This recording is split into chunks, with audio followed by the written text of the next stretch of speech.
She was never sent here to be soft for the comfort of the cruel. The divine feminine carried something older than kingdoms, older than religion, older than the fear men built to control the world. She carried ancient justice, not revenge, not hatred, justice, the kind written into the bones of the universe itself. And that is why they feared her before she even spoke, because every room has entered began exposing hidden darkness. Every lie started trembling in her presence. Every manipulator felt their mask becoming heavier to wear. They called her too emotional, but what they truly meant was, she can feel what we hide. They called her crazy because truth always sounds dangerous to people living inside illusion. The divine feminine was born with a spiritual memory, a soul that remembered suffering across lifetimes, a heart that knew the difference between pain and evil. And that is why betrayal changed her differently. While others became colder, she became clear. She stopped begging, stopped explaining, stopped shrinking herself to protect guilty conscience. And suddenly, those who once underestimated her realized something terrifying. She was not weak for remaining kind. She was powerful because she could destroy people with truth and still chose self control. The kind of restraint is ancient. The divine feminine understands that darkness eventually collapses under its own weight. She does not need to chase karma. She becomes the mirror, and mirrors are merciless to false identities. The moment toxic stand before her energy, they begin fighting themselves. Their own guilt rises to the surface.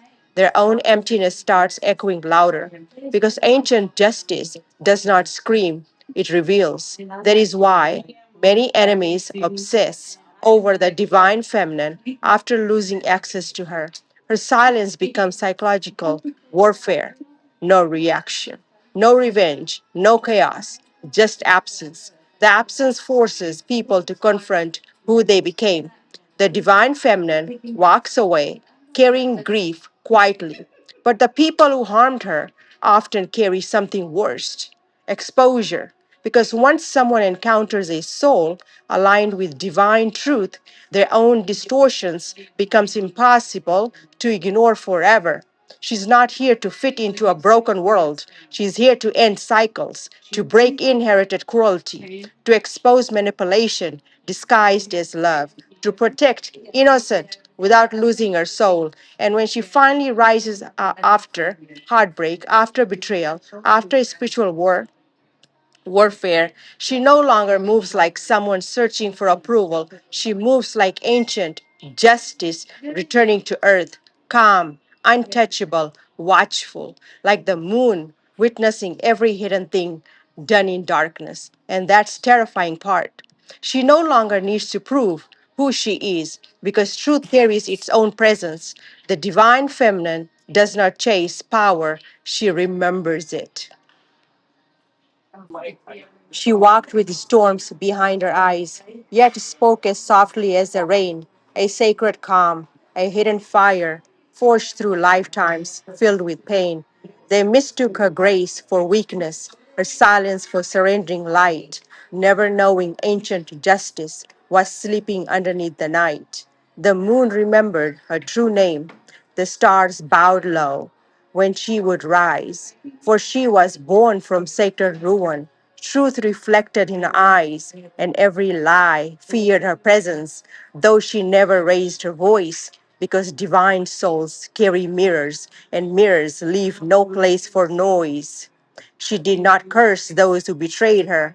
She simply walked beyond their reach. Yet karma moved like unseen oceans, teaching what she had never teach. For ancient justice wears no crown. It needs no throne to make things right. It simply waits within the shadows until truth steps into the light. Now she walks untouched by chaos, no longer begging to be seen. The wounded girl became a goddess, calm, eternal, fierce, serene. God did not shape her spirit gently for a world asleep in sin. He carved her from eternal fire to expose the dark within.